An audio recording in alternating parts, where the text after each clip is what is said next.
The Cask of Amontillado. The 1,000 injuries of Fortunato I had borne as I best could, but when he ventured upon insult, I vowed revenge. You, who so well know the nature of my soul, will not suppose, however, that I gave utterance to a threat. At length I would be avenged. This was a point definitively settled, but the very definitiveness with which it was resolved precluded the idea of risk. I must not only punish, but punish with impunity.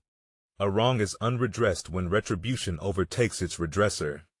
It is equally unredressed when the avenger fails to make himself felt as such to him who has done the wrong. It must be understood that neither by word nor deed had I given Fortunato cause to doubt my good will. I continued, as was my wont, to smile in his face, and he did not perceive that my smile now was at the thought of his immolation. He had a weak point, this Fortunato. Although in other regards he was a man to be respected and even feared, he prided himself on his connoisseurship in wine.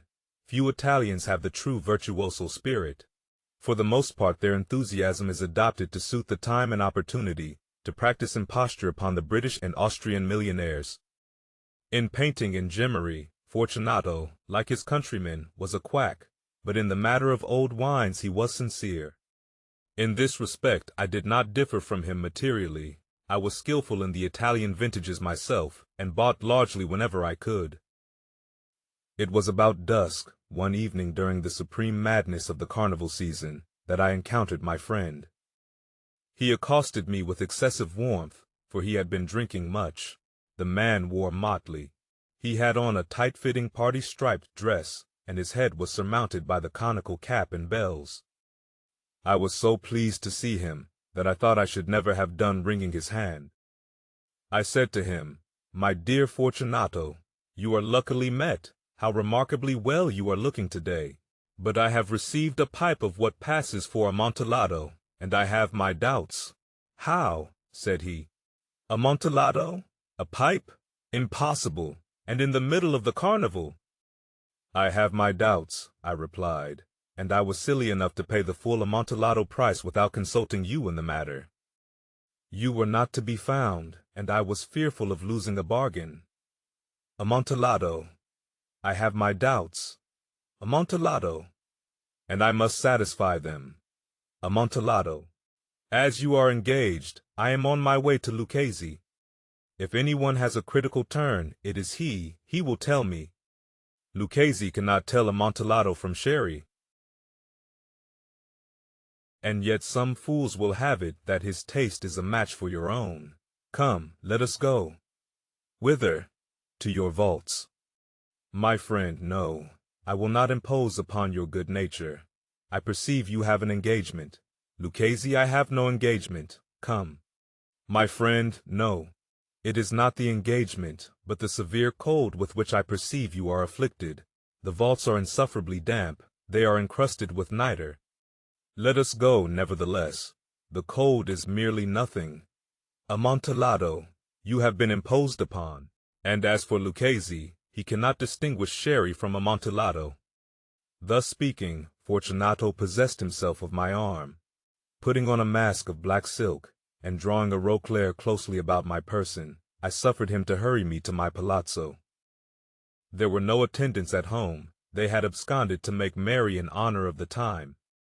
I had told them that I should not return until the morning, and had given them explicit orders not to stir from the house.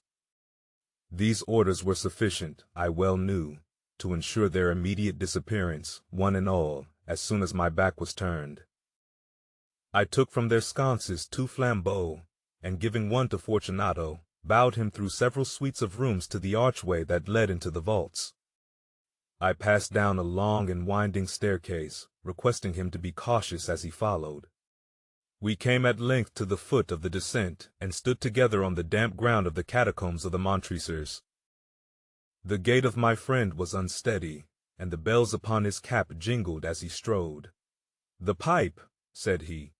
"It is farther on," said I, "but observe the white webwork which gleams from these cavern walls." He turned towards me, and looked into my eyes with 2 filmy orbs that distilled the rheum of intoxication. "Nitre?" he asked at length. Niter, I replied. How long have you had that cough? My poor friend found it impossible to reply for many minutes. It is nothing, he said at last. Come, I said with decision. We will go back. Your health is precious. You are rich, respected, admired, beloved. You are happy, as once I was. You are a man to be missed. For me it is no matter.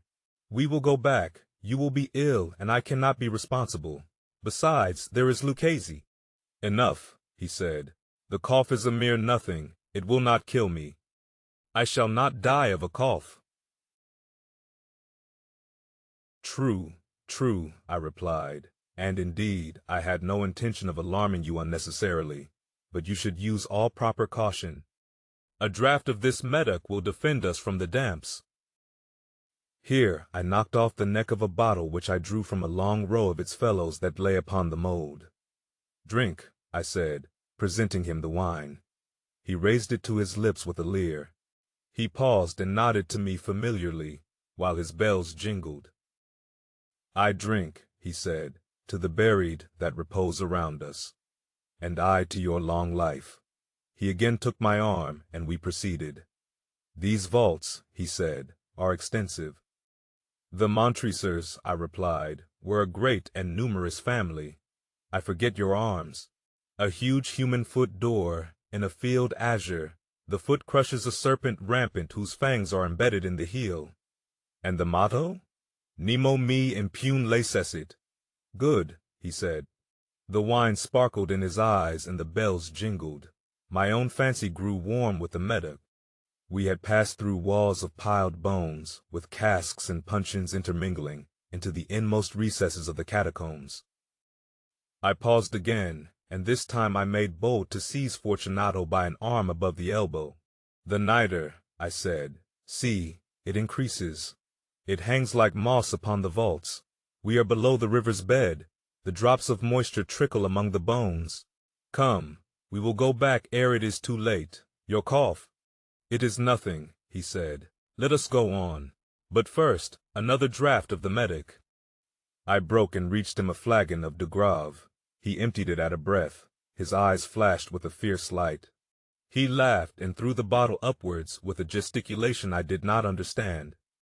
I looked at him in surprise. He repeated the movement, a grotesque one. You do not comprehend, he said. Not I replied. Then you are not of the Brotherhood. How? You are not of the Masons.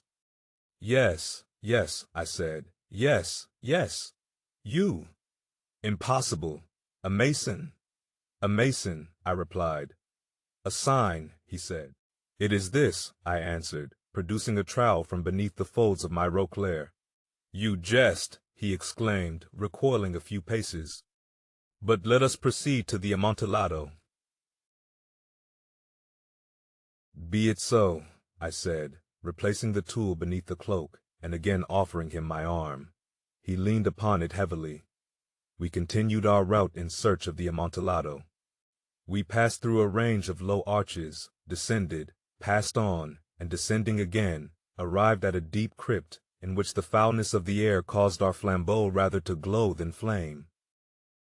At the most remote end of the crypt there appeared another less spacious. Its walls had been lined with human remains, piled to the vault overhead, in the fashion of the great catacombs of Paris. 3 sides of this interior crypt were still ornamented in this manner. From the 4th, the bones had been thrown down, and lay promiscuously upon the earth, forming at one point a mound of some size. Within the wall thus exposed by the displacing of the bones, we perceived a still interior recess, in depth about 4 feet, in width 3, in height 6 or 7. It seemed to have been constructed for no especial use in itself, but formed merely the interval between 2 of the colossal supports of the roof of the catacombs, and was backed by one of their circumscribing walls of solid granite. It was in vain that Fortunato, uplifting his dull torch, endeavored to pry into the depths of the recess. Its termination the feeble light did not enable us to see. Proceed, I said. Herein is the Amontillado. As for Lucchese, he is an ignoramus, interrupted my friend. as he stepped unsteadily forward, while I followed immediately at his heels. In an instant he had reached the extremity of the niche, and finding his progress arrested by the rock, stood stupidly bewildered. A moment more and I had fettered him to the granite. In its surface were 2 iron staples, distant from each other about 2 feet horizontally. From one of these depended a short chain, from the other a padlock. Throwing the links about his waist, it was but the work of a few seconds to secure it. He was too much astounded to resist. Withdrawing the key, I stepped back from the recess. "Pass your hand," I said, "over the wall. You cannot help feeling the nitre.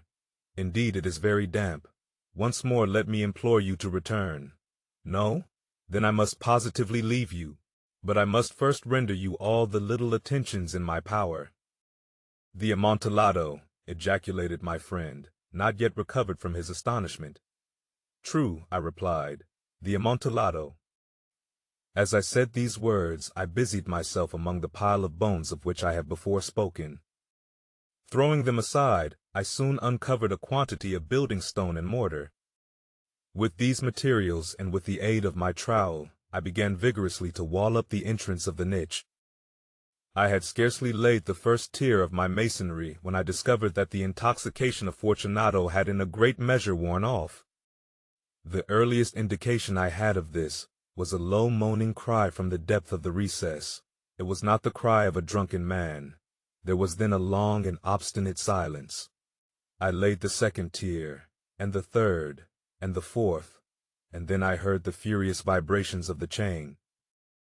The noise lasted for several minutes, during which, that I might hearken to it with the more satisfaction, I ceased my labors and sat down upon the bones. When at last the clanking subsided, I resumed the trowel, and finished without interruption the 5th, the 6th, and the 7th tier. The wall was now nearly upon a level with my breast. I again paused, and holding the flambeau over the mason work, threw a few feeble rays upon the figure within. A succession of loud and shrill screams, bursting suddenly from the throat of the chained form, seemed to thrust me violently back. For a brief moment I hesitated, I trembled. Unsheathing my rapier, I began to grope with it about the recess, but the thought of an instant reassured me. I placed my hand upon the solid fabric of the catacombs, and felt satisfied. I reapproached the wall, I replied to the yells of him who clamored. I re-echoed, I aided, I surpassed them in volume and in strength. I did this, and the clamorer grew still. It was now midnight, and my task was drawing to a close. I had completed the 8th, the 9th, and the 10th tier. I had finished a portion of the last and the 11th. There remained but a single stone to be fitted and plastered in. I struggled with its weight. I placed it partially in its destined position. But now there came from out the niche a low laugh that erected the hairs upon my head. It was succeeded by a sad voice, which I had difficulty in recognizing as that of the noble Fortunato. The voice said, "Ha ha ha he he, a very good joke indeed, an excellent jest. We will have many a rich laugh about it at the palazzo, he he he, over our wine, he he he." "The Amontillado," I said, he he he he he he. "Yes, the Amontillado. But is it not getting late? Will not they be awaiting us at the palazzo, the Lady Fortunato and the rest? Let us be gone." "Yes," I said, "let us be gone." "For the love of God, Montresor." "Yes," I said, "for the love of God." But to these words I hearkened in vain for a reply. I grew impatient. I called aloud, "Fortunato." No answer. I called again, "Fortunato." No answer still. I thrust a torch through the remaining aperture and let it fall within.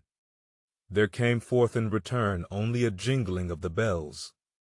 My heart grew sick on account of the dampness of the catacombs. I hastened to make an end of my labor.